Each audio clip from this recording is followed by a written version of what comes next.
let's talk about the internal party rivalry, even as you break down some of the issues that are being highlighted by the parties under Azimio la Umoja coalition. The Azimio la presidential candidate Raila Odinga embarks on his 5-day Western tour in Vihiga today, where he'll host a number of rallies and also meeting stakeholders in that county. Apart from that also, it comes at a time when the Kenya Kwanza team has also begun its 4-day Western tour, which began on Tuesday. All excited, Baba is coming Western again. And we are Baba, you're most welcome. Raila, you're most welcome. Come and talk to people. And they come with Mother Karua, very much synonymous, popular with the Shinyalu people. He comes here many times, and we know, we believe she's one of us. We believe we are related to her, and we call one another Mwanawir. And meaning our daughter, so we are close to her, and she's most welcome. And we want to congratulate Raila Odinga for that kind of choice for nominating Mother Karua to that position. And this is an indication that Raila Odinga is the only one who knows where this country is supposed to go. But apart from that, also we have seen the DAP party, which is within Azimio la Umoja coalition, crying for what they're terming that the ODM team in Western region has been trying to block them, and even forcing some of the aspirants, different political positions, to resign, step down on behalf of the others, what they have alleged is consensus. The word zoning is not found in any law.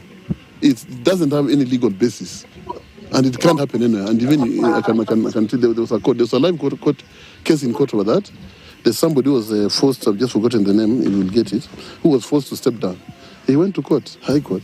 And today or yesterday, a ruling was made, and he was returned. That one was declared null and void, and it can't happen, unless now people have just agreed. So you can see in Kakamega, we have seen one or two people agreeing, and maybe they'll continue. Yeah, but don't ask me whether I'm going to agree, because I'm not part of that, because I'm a sitting member of parliament, unless somebody decides to leave it for me. And I don't want this competition to be removed. I want competition.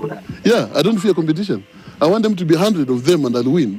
So when I win, I feel I've really had the worst competitors.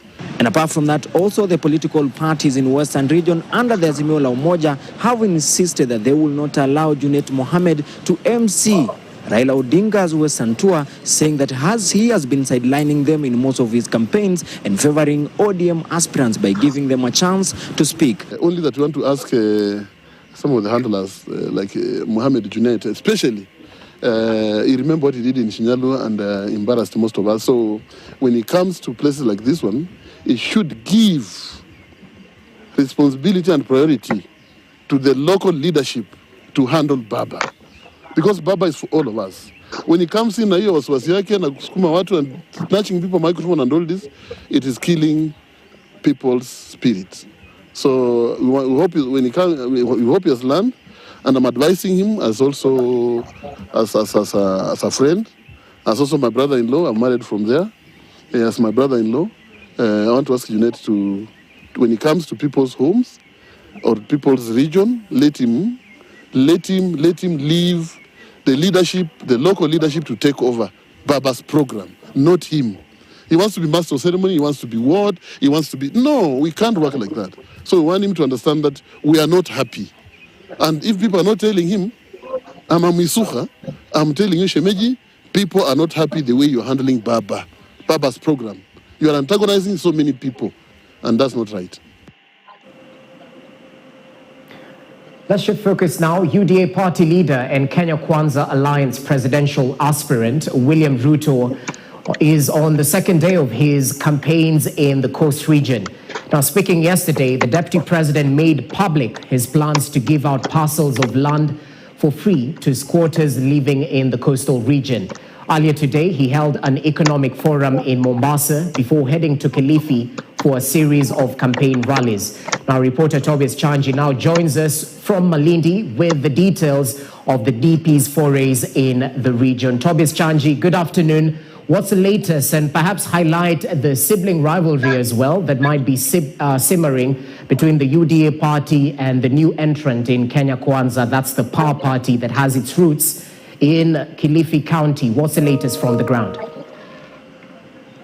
Well, a very good afternoon, Jesse. We are at Msabaha grounds, that is in Malindi town in Kilifi County, where anytime from now the entourage of the Deputy President William Ruto will be making way here after Mombasa, where they've been having an economic forum since 8 in the morning. Remember that yesterday DP Ruto with his brigade were in Taita Taveta and Kwale counties, where the issues of land and port operations were majorly discussed, especially when Ruto said that when he gets power, he'll have set aside a special fund that will be buying land from the absentee landlords and distributing this land to the locals, or rather squatters that do not have land.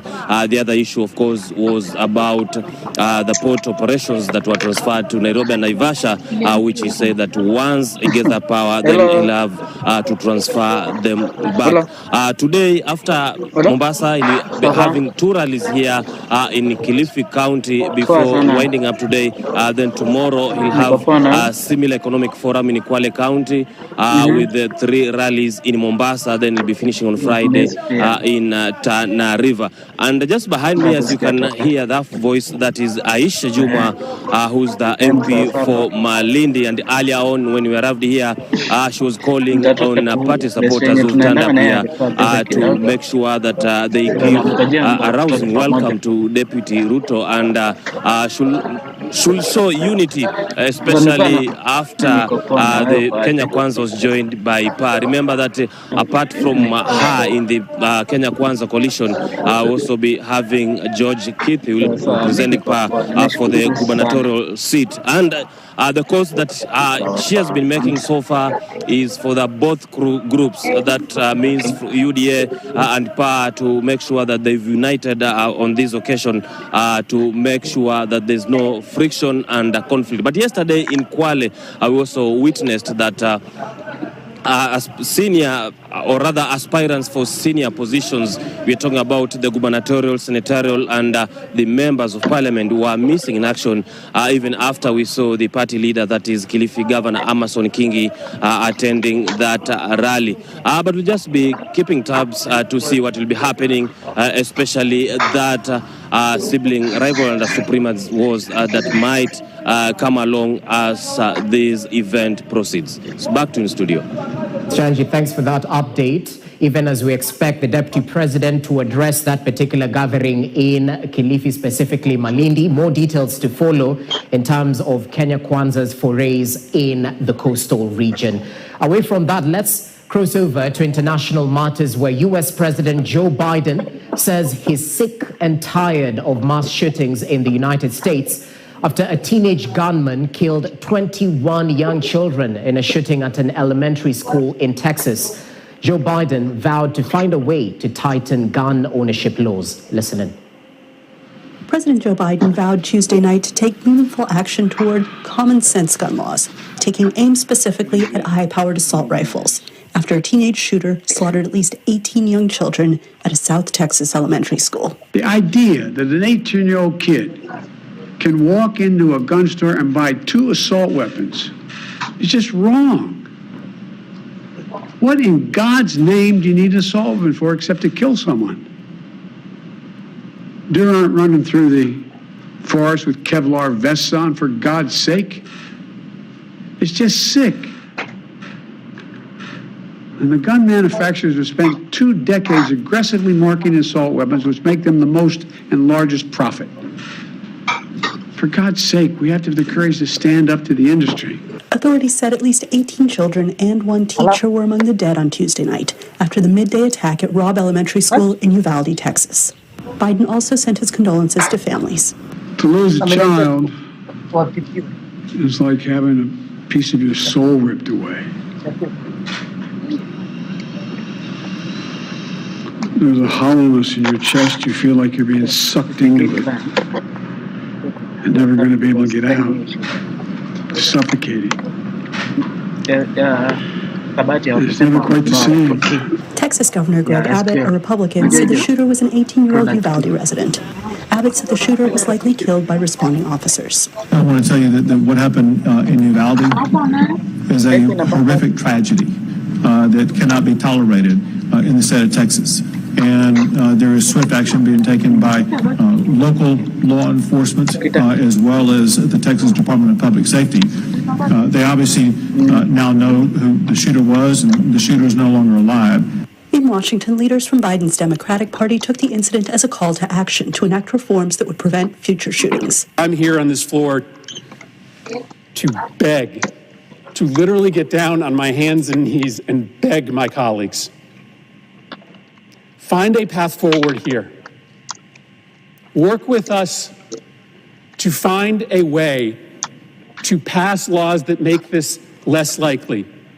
I understand my Republican colleagues will not agree to everything that I may support, but And that's the latest in terms of that mass shooting in Texas. More details to follow, but a lot of emphasis given to the gun law reforms that might happen after that unfortunate piece of news. Allow us to bring this particular bulletin to the end on that particular note. Thank you so much for watching News Desk. Hope you're adequately informed. We meet later on at 2 p.m. at the top of the hour on Africa Speaks on KTN News. Enjoy the rest of your viewing.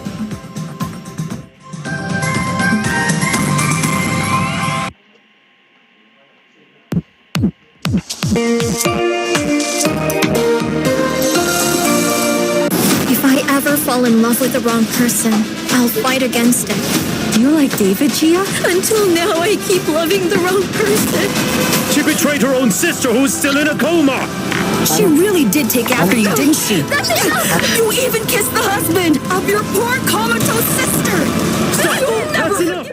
We value your feedback and welcome any comments, queries, or complaints regarding our content. You can get in touch with us on SMS 22151, call 0719012450, or email feedback@standardmedia.co.ke, or you can send us a letter on PO Box 30080-00100, Nairobi, or deliver it to our offices at Standard Group Center, Mombasa Road, Nairobi. Kanyor naleng, nashipai, kanyor naleng, kanyor naleng. Siapa dia, Adam? Iya. Kanyor naleng.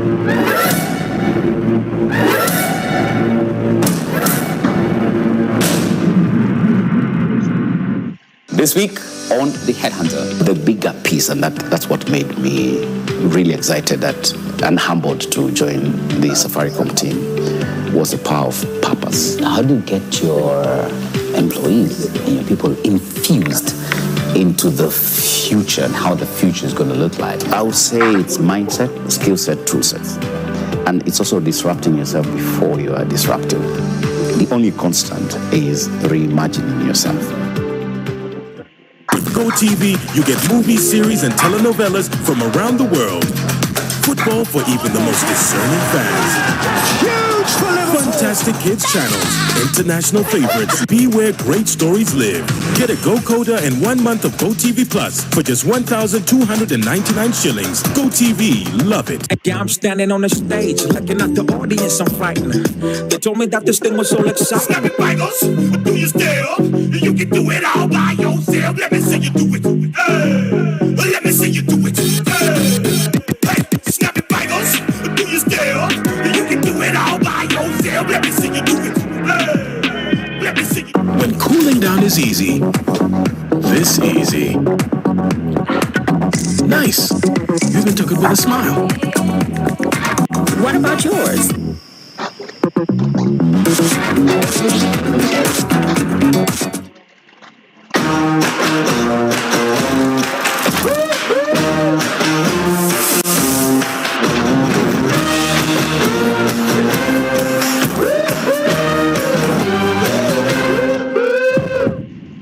Eldoret Technical Training Institute is a world-class prestigious institution offering innovative and high-quality education. We offer courses in higher diploma, certificate, and artisan courses in various relevant fields. Our intakes are ongoing. To apply, SMS course, grade, and email address to 0725-818-644 or visit www.eldoretti.ac.ke to get an admission form. Eldoret Technical Training Institute, an ideology for betterment of humanity. The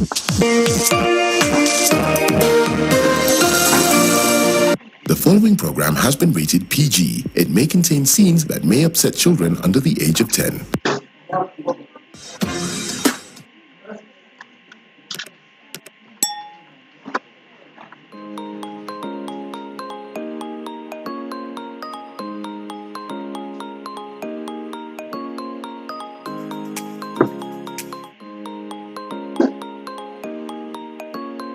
My name is Maggie Hope, a makeup artist, and I am a millennial on the move.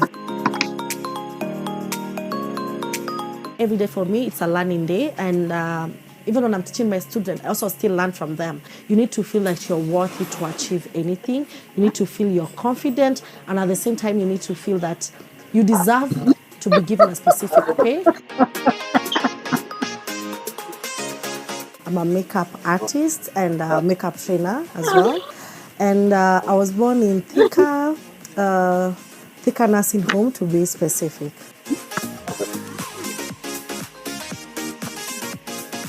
My journey growing up, I grew up in most parts of Kenya because my parents used to move a lot because of work. I went to my kindergarten and part of my primary school in Bungoma Marel Academy, and then at some point we moved to Sagana, and then now back to Nairobi again. I went to high school in Tungoni Academy, and my campus I didn't finish. I started and then I didn't finish because of a few circumstances, which I ended up having a baby in the process of it.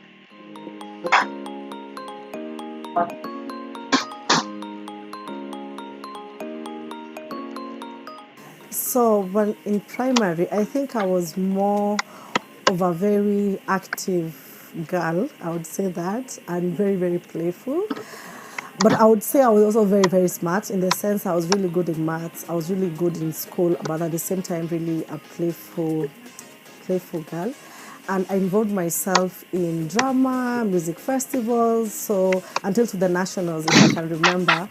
And in high school, I would say, I think I was still, I think, playful. I'm very an extroverted person and very talkative.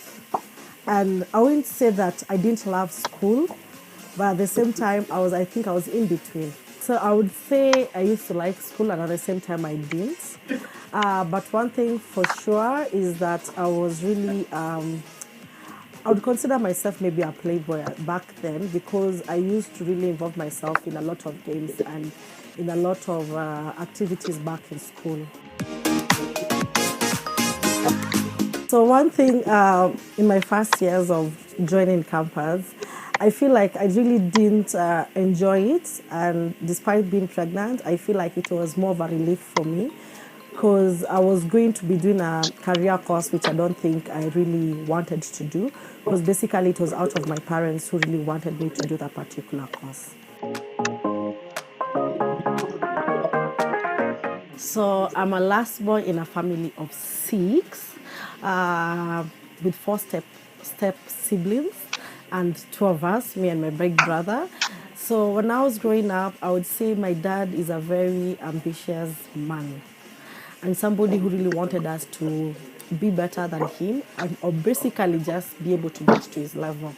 And of course, he wanted careers which are more of something he would really brag about it, like being a doctor, a lawyer, But basically for me, I didn't want any of those things. And when I joined campus, basically I really didn't really enjoy it the first year. And I don't regret getting pregnant at the process of it. But I knew for sure I'm not going to go back to campus to go back and study what my dad put me to study. So yeah, I'm okay. So my parents' reaction, and I told them that I'm pregnant. First of all, my mom was really, really disappointed because considering my mom is a church elder, so you can imagine. And then I'm someone who have gone through discipleship classes in church, and my pastor looked up to me like, we're that family whereby we are very, very straightforward.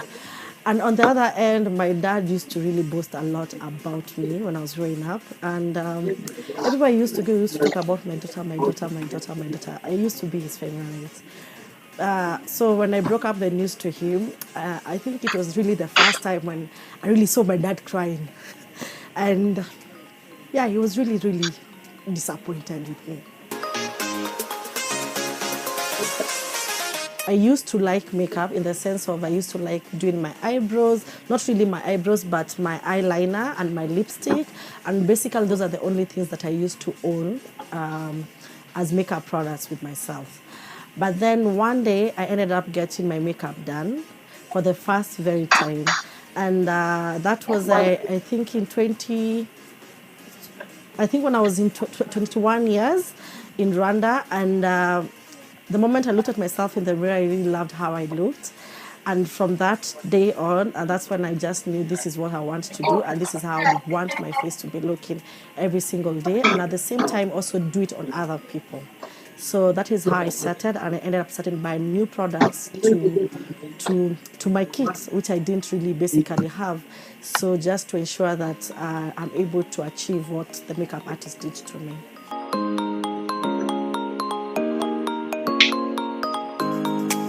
So the first product I bought, I think it was the foundations, concealers.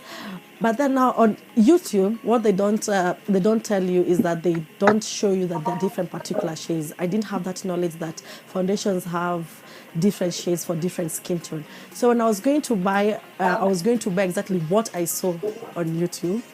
And it wasn't my shade. So I remember the first time I put that makeup on myself, I looked so white. And everybody was looking at me and was like, Maggie, are you sure you're okay? I think you need to rub it out. And I was like, no, I saw it on YouTube. And that lady was using this product, so I'm using the right thing. And it was quite an interesting journey for me to discover myself into the makeup industry and basically just know the right things to use. And I remember my first client, I don't even want to talk about it because what? We did makeup for almost 5 hours because I feel I panicked because it was my first client. And I thank God for the husband, is the one who saved my life, because he was like, hii makeup by the way, kama amalizi kupaka, mi nakuacha. So the woman was like, okay, let's go. But trust me, I did her makeup for 5 hours and I kept on rubbing and she wasn't really satisfied. And I remember I went back home and I told my mom, you know what, I'm done. I'm not going to do this ever again. And she really encouraged me to go back because the next day I had another client. So she really encouraged me to go back and do her makeup and not cancel her. And my second client, let me say, she's the one who made me continue with this journey because I did her makeup and she was really impressed. I think maybe because I was more relaxed and I knew she's the last one. I'm never going to do this ever again. So I did her makeup, she loved it, and she gave me a 500 bob tip. And I think that got me excited. When I got back home, I was like, no, Mom, I think I'm going to do this because I was really excited about it. And that's how everything started. I would say after that particular client, I felt like I didn't want to give up. I really wanted to do this, and I felt like I was really capable. And at the same time, don't forget that I have a kid who is looking up to me. So I was like, you know what, you can't give up. She needs this. And at the same time, you also need this for yourself. And I also wanted to prove to my dad, you know what, I can do this. I can be okay. And I can really also be successful and be able to provide for my child. One of my biggest achievement was working to a brand which I really loved, and I was looking up forward to being interacted with it. And this brand really grew who I am today. First of all, they took me for training, which I got now the knowledge which I have right now, which is the training for how to apply makeup, product knowledge, skincare, every single thing. And I feel they're the ones who really played a lot in who I am today, because the knowledge I have right now is basically the knowledge which I was given back in 2017, I think it was in 2017. So I was with them for almost 3 years, and then in the process I opened my first shop, but it was really difficult to manage a shop, and then at the same time you're employed at the same time. And I used to maneuver the two, and at some point I ended up closing it because I felt like I'm not able to be at the two places at the same time. And I felt like maybe when I quit my employment, then I think I can focus in being independent.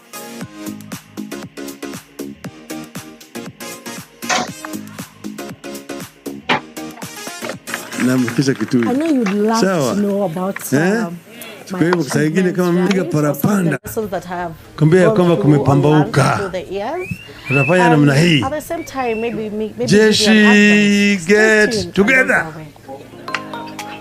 Jeshi forward.